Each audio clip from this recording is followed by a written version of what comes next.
வணக்கம். இன்று நம்மிடையே சமூக ஆர்வலர் டாக்டர் பீர் முகமது சார் நம்முடன் இணைந்துள்ளார். அவரிடம் சில கருத்துக்களை பற்றி கேட்க இருக்கிறோம். அஸ்ஸலாமு அலைக்கும் சார். வலைக்கும் சலாம். சார், உங்களை பார்த்ததுல ரொம்ப ஹாப்பி, ரொம்ப மகிழ்ச்சியா இருக்குது. சந்தோஷமா. சொல்லுங்கம்மா. சார், உங்ககிட்ட வந்துட்டு ஒரு கேள்வினா, பொது சிவில் சட்டம் அப்படின்னு சொல்லி ஒன்று வரப்போறதா சொல்றாங்க சார். இது பத்தி கேட்டாவே ஒரு குழப்பமாவும் ஒரு பயமாவும் வந்து ஏற்படுத்திட்டு இருக்கு. ஸோ அதை பத்தி உங்களுடைய கருத்துக்கள் என்னன்னு நீங்க சொல்லலாம் சார். பொது சிவில் சட்டத்தை பற்றியுமா எல்லாருக்குமே அந்த குழப்பமும் அந்த பயமும் இருக்கத்தான் செய்யுது. குறிப்பாக இஸ்லாமிய சமூக மக்கள், சிறுபான்மை மக்கள், தாழ்த்தப்பட்டோர், இவங்களிடையே என்னன்னா பிற்படுத்தப்பட்டோர், இவங்களுக்கு மத்தியில இந்த சட்டத்தினுடைய அபாயத்தை வந்து தெரிஞ்சு எல்லாருமே பயமாகவும் ஒரு குழப்பமாக தான் இருக்காங்க.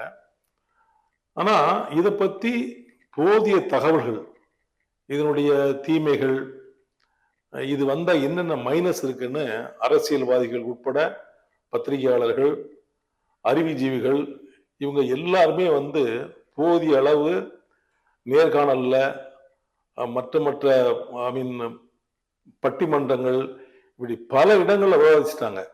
ஆக இதுல நன்மை இல்லையே தவிர தீமைகள் தான் அதிகமா இருக்கு. அதனால இதை நம்ம வரவிடாம தடுக்கணும்னா, யாரு இந்த பொது சிவில் சட்டத்தை வந்து கொண்டு வரணும்னு துடிக்கிறாங்களோ அவங்களுக்கு எதிராக நீங்க புரட்சி பண்ணணும். புரட்சி பண்ணா என்னது? ஒருவரல் புரட்சி. தேர்தல் வருது இல்லையா? அப்ப அந்த புரட்சி பண்ணீங்கன்னா தான், ஆக பொது சிவில் சட்டத்தை வந்து வரணும்னு நினைக்கிறவங்களை அப்புறப்படுத்தணும். அப்படி அப்புறப்படுத்தினா தான் ஒரு மதச்சார்பற்ற ஒரு நாடு உருவாக, குழப்பமில்லாத ஒரு நிலை உருவாக வாய்ப்பு இருக்கு. ஆகவே நீங்க எல்லாம் செய்ய வேண்டியது அந்த ஒருவரல் புரட்சி. எப்போ? தேர்தல்ல. அப்படி காட்டினீங்கன்னா யாருக்கும் குழப்பமும் இல்லை, பயமும் இல்லை, மிக எளிதா நீங்க அதை வென்றிடலாம். சார், நீங்க வந்துட்டு கேஷுவலா ஒரு விரல் புரட்சிங்கிற மாதிரி சொல்லிட்டீங்க சார். இந்த வரக்கூடிய 2024 தேர்தல்ல நாங்க அதை எப்படி சார் மேற்கொள்ளுறது? நல்லா கேட்டீங்கம்மா. அதாவது 24ல உங்களுக்கு பாராளுமன்ற தேர்தல் வருது. இந்த தேர்தல் எப்படி பண்ணணும் அப்படின்னா, உங்களுக்கு தெரியும். ஒரு உதாரணத்தை நான் சொல்றேன். அதாவது கர்நாடகாவில் வந்து இப்போ எலெக்ஷன் நடந்தது, உங்களுக்கு தெரியும். இந்த எலெக்ஷன்ல பாத்தீங்கன்னா கன்சாலிடேஷன் ஆஃப் ஓட்ஸ், அதாவது இஸ்லாமியர்களுடைய ஓட்டு 88% கம்ப்ளீட்டா வந்து எப்படின்னா அது வந்து காங்கிரஸ் கூட்டணிக்கு போச்சு. அது மட்டுமல்ல, அதாவது மதச்சார்பின்மை விரும்பக்கூடிய அதிகமான நபர்கள் இருக்காங்க. யாரும் பொது சிவில் சட்டத்தை எல்லாரும் விரும்பினாங்கன்னு கிடையாதுமா. நிறைய பேர் வந்து அதிகமானவர்கள் பொது சிவில் சட்டத்தை விரும்பல. ஸோ அவங்களோட சேர்ந்து நீங்க இஸ்லாமியர்களும் அப்படின்னா ஒரு ஓட்டு கூட மிஸ் பண்ணக்கூடாது. அதாவது 100% நீங்க ஓட்டு போடணும். அதனால பொது சிவில் சட்டம் நீங்க வந்து வரக்கூடாது அப்படின்னு நினைச்சீங்கன்னா, உங்களுடைய ஓட்டுக்களை சிந்தாம சிதறாம நீங்க என்ன பண்ணணும்? பொது சிவில் சட்டம் வேணும்னு சொல்ல சக்திகளுக்கு எதிராக நீங்க போடணும்.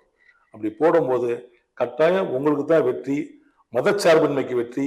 இந்த மதச்சார்பின்மைய இஸ்லாமியர்கள் மட்டுமில்ல, அது ஒட்டுமொத்தத்துல மிகப்பெரிய சமுதாயம், நிறைய அதிகமான பேர் இந்த மதச்சார்பற்ற ஒரு நிலையத்தான் எதிர்பார்க்கிறாங்க. ஆக உங்களுடைய ஓட்டுக்களுக்கு பெரிதும் வெற்றிகரமா அமையும்.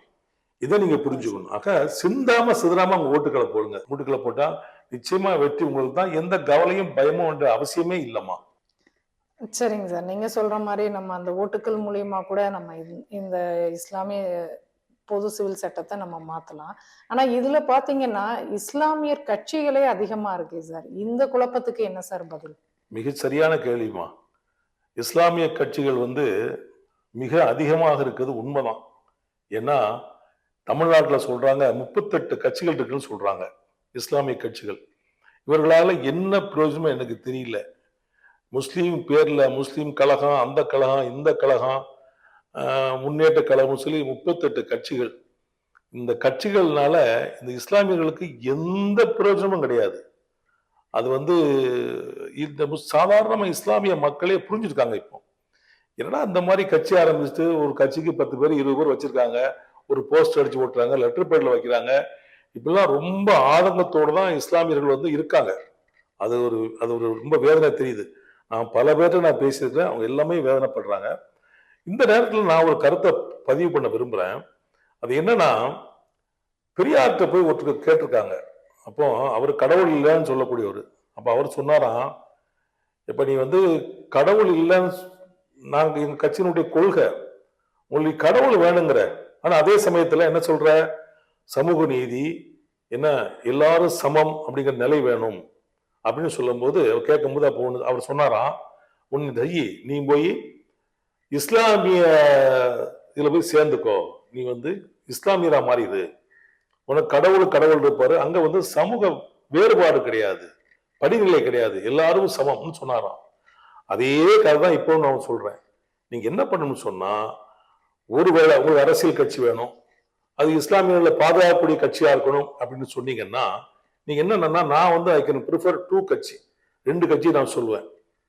எந்த கட்சின்னு சொன்னா, 100 ஆண்டுகளுக்கு மேலான நம்முடைய இந்திய யூனியன் முஸ்லீம் லீக், அந்த கட்சியில உங்களை இணைச்சுக்குங்க, அது ஒரு கட்சி. இன்னொரு கட்சின்னா அகில இந்திய லெவலில் இருக்கக்கூடிய எஸ்டிபிஐ கட்சின்னு சொல்லுவாங்க. அதுல என்ன பண்ணுச்சுன்னா உண்மையிலே செக்யூலர் பார்ட்டி, இவங்க 2 பேருமே செக்யூலர் பார்ட்டி. எஸ்டிபிஐ கட்சியெல்லாம் எல்லா சமூகத்தோடும் இருக்காங்க, பிற்படுத்தப்பட்டவர்கள், தாழ்த்தப்பட்டவர்கள் எல்லாமே இருக்காங்க. அதே சமயத்தில் அவங்க உரிமைக்காக போராடக்கூடிய கட்சிகள். இந்த ரெண்டுல நீங்க உங்களை இணைச்சுக்கலாம். அப்போ உங்களுக்கு செக்யூலர் மைண்ட் உங்க நீங்க இருக்கணும், அது முக்கியம். அதாவது இந்த கட்சி தவிர என்னைய பொறுத்தவரை, என்னுடைய ஒப்பீனியன்மா, நிறைய முஸ்லீம் கட்சிகள் இணையெல்லாம் வேஸ்ட், உங்களுடைய ஓட்டுகள் வீணா போகும். இவங்கெல்லாம் வந்து பாத்தீங்கன்னா கட்சின்னு பேருக்கு வச்சிருக்காங்களே தவிர என்ன பண்றாங்க அப்படின்னு எனக்கு வந்து பெரிய கேள்விக்குறியா தான் இருக்குது. எத்தனை கட்சி, எத்தனை கழகம், 38க்கு மேலே இருக்கும். ஒவ்வொருத்தரையும் பார்த்தா அவங்களுக்கு ஒரு 10 பேர் 15 பேர் இருக்காங்க, ஒரு கொடியை பிடிக்காம கட்சின்னு பேசுறாங்க. என்ன பண்ணணும்னு சொன்னா, நீங்க சாதாரண நானும் உட்பட பொதுமக்கள் எல்லாம் என்ன பண்ணணும், இதை உணர்ந்து நமக்கு இந்த தேசிய கட்சிகள் நமக்கு வந்து ஒரு ஹெல்ப்ஃபுல்லா இருப்பாங்க. அதே சமயத்துல அவங்க வந்து செக்யூலர் மைண்ட் இருக்குது அந்த கட்சிகளுக்கு, புரியுதா? அதனால அவங்க கூட நம்ம வந்து ஒத்து போகலாம். இந்த கட்சிகள்ல பின்னாடி போறதுனால நம்ம ஓட்டுகள் வேஸ்ட் ஆயிருமோ தான் எனக்கு கவலையா இருக்கு. ஆக இந்த கட்சிகளுக்கு பின்னாடி போகாம நீங்க என்ன பண்றீங்கன்னு சொன்னா, இந்த தேசிய கட்சிகள், இந்திய யூனியன் முஸ்லீம் லீக் அல்லது எஸ்டிபிஐ விரும்பினா நீங்க பண்ணிக்கலாம். ஆனால் ஒரே ஒரு நோக்கம் என்னன்னு சொன்னா, உங்களுடைய ஓட்டுக்கள் வந்து சிந்தாம சிதறாம இந்த சக்திகளுக்கு எதிராக நீங்க வரணும், அது ரொம்ப முக்கியம். அது அப்படி நீங்க ஓட்டு போடக்கூடிய டைம்ல என்ன, நீங்க வந்து உங்களுடைய அந்த அச்சமும் பயம், உங்களுடைய குழப்பமும் தீர வாய்ப்பு இருக்குமா. இது வரைக்கும் நீங்க பேசினதை வச்சு சார், உங்களுடைய இந்த பதிவு வந்து பாத்தீங்கன்னா புரிதலா இருக்கு. நீங்கள் கேட்ட கருத்துக்கள் மிகவும் பயனுள்ளதாக இருக்கும். இது போன்ற வேற ஒரு நிகழ்ச்சியில் மீண்டும் சந்திப்போம். நன்றி, வணக்கம். நன்றி.